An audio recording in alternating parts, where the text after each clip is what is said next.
He forgot our first anniversary. Yeah, walang araw na hindi niya pinapakita sa akin na mahalaga at mahal niya ako. Pero nung malaman mong may anak na siya, maraming nagbago sa ating dalawa. Dahil ang sakit eh.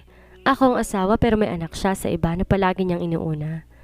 Ang graduation day namin, na inakala kong pinakamasayang araw naming dalawa na magkasama, nagkamali pala ako.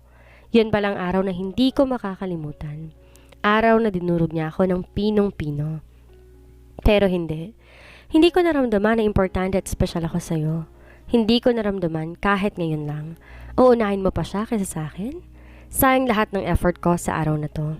Na ako lang palang excited sa araw na to. Na hindi ko akalain iiyak lang pala ako. Dagdag ko pa. I cut him off again. Happy first anniversary. Sana ma-enjoy niyo ang gabing to. Pinilit kong pasiglahin ang boses ko at pilit ko siyang initian kahit durog na ako. Di ko na hinintay pa ang sagot niya at tumakbo na ako papaakyat sa kwarto. Pagkasarat ko ng pinto, kagad ako napasandal sa nakasarang pinto. Para kong nanghihina na uubusan ako ng lakas. Kaya't daan-daan ako naupo sa lapag habang nakasandal sa pinto at malalakas na humihikbi. Pinagandaan ko ang araw na to tapos mauwi lang pala sa ganito. Bakit? Bakit ko nararamdaman ang ganong sakit? Bakit kailangan kong maranasan to? Masama ba ako? May surprise pa naman ako sa kanya pero mukhang di niya na kailangan pang malaman. Actually, graduation gift ko pa dapat to sa kanya pero hindi ko nasabi dahil sa nangyari. Pupunta niya si Patricia, for sure magtatagal siya ron dahil kailangan daw siya. Kailangan. Anong laban ko? Kailangan ko lang siya at kailangan naman siya ni Patricia ng anak nila. Napahawak ako sa tummy ko at masuyo ko tong hinaplos. Okay ka lang ba dyan, baby ko? Sorry mo kung tayong dalawa lang lagi ang magkasama. I sob. Huwag ka magtatampo ah. Nandito si mommy para sa'yo. I promise aalagaan at iingatan kita ng sobra. I love you my little angel. Mommy loves you, always. Pagkakausap ko sa maliit kong tummy. Yes, I'm pregnant. Ito sanang surprise ko kay Ram ngayong first anniversary namin. Ang sabihin na dapat sa kanyang magkakaanak kami pero nauwi lang sa wala. Nakalimutan niya ang mahalagang araw naming dalawa. Kailangan ko siya. Kailangan namin siya ng baby ko pero mas gusto niya kay Patricia. Mas gusto niyang puntahan to kaysa manatili sa tabi ko. Hindi ako aasa na pagising ko nandito siya. Di na ako aasa pa sa kanya. I'm going to be a mother and I can't wait to see you, baby. Sabi ko sa sarili at gumiti na para bang nakikita ako ng baby ko na buhat-buhat ko. I can't wait the day I was holding my baby. Pero may part sa akin na malungkot dahil hindi ko alam kung anong sasabihin ko sa baby ko kapag lumaki siya na wala siyang kinikilalang ama. Hindi ko rin alam kung tanggap siya ni Ram. I don't know if you want this, but for me, my baby is the best gift and blessing in our first anniversary. I am so happy, baby, I said while caressing my small womb. I'm sorry because I can't promise that I can give my baby a complete family. I'm sorry kung aayaan kong daddy niya na mapunta sa iba. Wala naman akong ibang hinangad kundi magkaroon ng lalaking magmamahal sa akin ng tapat. Pero dumating si baby sa buhay ko. Hindi ko kailangan ng lalaki because for now, my baby is my priority. Ngayon pa nanda na akong sabihin sa kanyang tungkol sa baby namin. Ngayon naman siya aligaga na balikan ng mag-ina niya. Siguro nga tama lang na nilihim ko sa kanyang anak ko. Napabangon ako nang marinig kong nag-iingay ang phone ko. Inaantok na inabot ko to at sinagot ang tawag na di ko binabasa. Sino namang tatawag ng ganito kaaga? Hello? Inaantok na bungad ko sa phone. Oh, Mrs. Sandoval, can I talk to your husband? Ang aga naman ng pangangalikot mo sa gamit ng asawa mo. Napabangon ako sa kama nang marinig ko ang nasa kabilang linya. Kagad kong sinuri ang pangalang tumatawag. It's Patricia. At ngayon ko lang napagtanto na kay Rafael tong phone na hawak ko. Paano? Napatingin ako sa tabihan ko at nakita ko, himbing na natutulog sa tabi ko si Rafael. Umalis siya kagabi, anong ginagawa niya rito? Excuse me? Mataray kong tanong. Umagang-umaga pinapainit niya yung ulo ko ha. Ano namang kailangan niya? Kung inaakala mo na hindi kay iwan ni Ram, pues nagkakamali ka. If I were you, I will leave him.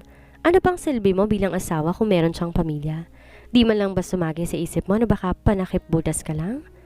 Ako? Panakip butas? Anong ibig mong sabihin?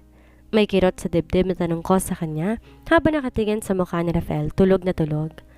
Well, matagal na nang alam na may anak kami. In fact, he's doing his responsibility as I know about that. At kung inaakala mong ginagawa niya yun para sa'yo, pues nagkakamali ka. Ang bata lang ang sadya niya at hindi ikaw. I cut her off. Really? But why do I feel he's so concerned about me so much? Kagabi nga, kakasara ko lang ng pinto, tapos nandito na siya ulit. I find it really sweet. Hindi niya ako tinitiis. Ah, poor wife. Hindi mo alam yun, no? Sorry. Pero akin ang asawa mo. At akin lang siya. Sa amin lang siya ng anak ko. Asawa mo lang siya sa akin. May anak siya. Sa tingin mo, alin sa atin na mas matimbang? So poor. May anak naman na siya sa akin ah. Magkakababy rin kami at mas matimbang ang anak ko dahil mas may karapatan siyang makasamang daddy niya dahil kasal kami. Ang anak niya anak sa labas. I thought it's all about his daughter but seems like it's about Patricia. Akala ko kailangan siya ni Patricia para sa anak nila pero bakit si Patricia ang nangangailangan sa kanya? Kinalimutan niyang first anniversary namin para kay Patricia. Kala ko pa naman may inihanda siya para sa akin. Tumawag ako para makausap ang asawa mo. I miss his voice so bad. Buti na lang may natitira pa siyang awa sa'yo para dyan umuwi. Pinagbigyan na kita, sa sunod hindi na ha, dahil ako mismo ang kukuha sa kanya mula sa'yo. Sorry but sad to say, wala kang dapat kunin mula sa akin. Sa tingin ko nga ako ang dapat na may kunin. Dapat na bawian. My husband will never be your husband. You're just an ex that means his past and I'm his present, his loved one. Diretsahang sambit ko sa kanya. Umirap ako sa hangin bago umiling, nagsalita. Hindi siya sumagot. By the way, mahimbing pang natutulog ang asawa ko. Sorry but I don't want to disturb him. Maybe he's so tired last night, that's why he's recharging his energy. Napahinto ako sa pagsasalita. Nang bigla ko higitin ni Rafael pahiga sa tabi niya at siniksik sa dibdib ko ang mukha niya, yumakap sa bewang ko. Di ako makagalaw at pigil kong hininga ko. Bitch! Siguraduhin mong magpapa sa akin si Ram. Hindi mo ako kilala. Kaya kitang patayin kung kinakailangan bumalik lang na tuluyan sa akin ang mahal ko. Tandaan mo, akin lang si Ram. Naparunok ako nang marinig ang sinabi ni Patricia bago mamatay ang tawag. Is she really serious? Paano nga akong gawin niya? No! Ayoko mamatay at mas lalong ayoko mawala ang baby ko. Ano ba kasing ginagawa niya sa tabi ko? Kala ko ba kailangan siya ni Patricia? Bakit nandito siya? Yan tuloy hindi ko malaman kung ligtas ba talaga ako nandito ako sa butar niya. Malinaw pa sa sinag ng buwan ang mga sinabi niya sa akin. Malinaw sa pagkakaintindi ko, si Patricia ang pinipili niya. Siguro nga panakipbutas lang ako. Siguro nga ginagamit niya lang ako. Nakalimutan niya ang mahalagang araw namin. Hindi ko na alam. Hindi ko na alam ang mangyayari sa aming dalawa. Minsan nagkakaintindihan pero madalas malabo. Siguro ito nang dapat kong gawin ang lumayo. Dahan-dahan kong tinanggal ang pagkakayakap niya sa akin. Kaya nang gumalaw siya, hindi na siya nakaunan sa dibdib ko. Kaya't maingat akong bumangon sa kama. Pumasok ako sa closet at nagbisa ko na isang hoodie jacket and jogger. Binitbit ko ang sling bag ko kung nasa ng phone at wallet ko. Lalayo ako di dahil sa hindi ko na siya mahal, kundi para matapos na ang panggagamit niya sa akin. Ginawa niya akong panakipbutas. Makasama niya lang ang mag-ina niya. Gagawin ko to dahil alam kong sa kanila siya masasaya at masasaya kung walang ako. I wiped my tears as I walked out of the room and for the last time I stared at his peaceful face. Siguro ito talagang dapat sa akin. Hindi ka nababagay sa akin? Mahinang bulong ko sa sarili ko bago ko pa tuluyang sinara ang pinto ng kwarto at maingat ako naglakad pababa sa hagdanan upang walang makapansin sa akin na makalabas ako ng pinto. Nakikita kong wala pang guard na nagbabantay doon. Kaya naman, dali-dali akong nakalabas at kagad akong pumara ng taxi. I forcedly smiled while staring at the house. Halo-halong emosyon ang nararamdaman ko.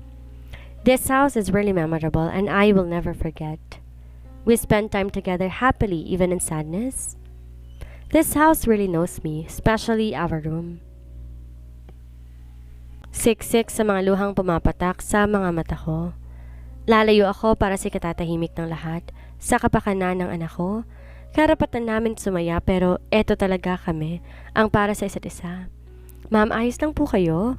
Napatingin ako kay Manong na nakatingin sa akin mula sa rearview mirror. Kagad kong pinunas ang luha ko at tumango. Yes po, ayos lang po ako kahit masakit. Sawang-sawa na ako mag-isa. Nahihirapan na ako magtiis sa sakit na pinadarama niya. Ayoko na maging tanga. Gusto ko na ring sumaya. Mahirap para sa aking bitawan siya, pero mas masakit ang ipaubaya siya sa iba. I've been following Patricia for a month actually, nung araw na magkita kami ni Sam sa mall. Si Patricia talagang sinusundan ko nun. Naghahanap ako ng tsempo para makausap siya pero wala eh. Masyado nakadikit sa kanya si Ram. Hindi ko nga maintindihan kung bakit yun ginagawa na may asawa na siya.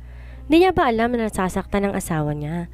I mean, hindi ko rin niya nakikita silang magkasama like, gusto kong bawiin siya sa akin, ang karapatan ko. Maaga akong pumunta sa condo ni Patricia para makausap siya. Siguro naman wala na siyang takas pa sa akin ngayon. Walang Ram na nandito kaya't magagawa akong gusto kong gawin. I knocked at the door twice. Babe, napatigil si Patricia sa pagsalita na makita niya ako nasa labas ng pinto. Bakit si Ram ba ang inaakala niyang pupunta rito ng gantong oras? What are you doing here? Walang emosyon niyang tanong sa akin at tinignan ako na masama. I can see she's not comfortable with me. Getting what's mine. Diretsahang sagot ko na kinagulat niya at kalaunan naging seryoso bago mapaklang tumawa. What's yours? Nagkakamali ka yata ng pintong kinatok. Siguro tulog ka pa. Inirapan niya ako kasabay ng mahinang tawa. Huwag kang magmaang-maangan, I know the truth. Galit kong sigaw sa kanya. Ano ba? Umalis ka nga rito kung mangiistorbo ka. Kaya aga-aga nang bubulabog ka eh. Wala akong alam sa pinagsasabi mo. Isa pa, sino ka ba para pumunta rito? Ngumisi ako sa sinabi niya. Iniinsulto niya ba talaga ako? Kung wala ka nang sasabihin, makakaalis ka na. Dagdag niya pa at sinara ang pinto pero iniharang ko ang paa ko para hindi niya tuluyang masara. Who am I? I am the father of your child. I came here to be with her. Hindi mo anak ang anak ko at wala kang karapatan para sabihin yan. Putol niya sa sasabihin ko. Mahina akong tumawa para harap-harapan niyang itangi sa akin ang anak ko. Nung una, hindi ko alam kung bakit baliw na baliw ako. Nakumpirmahin kong si Ram ang ama ng bata.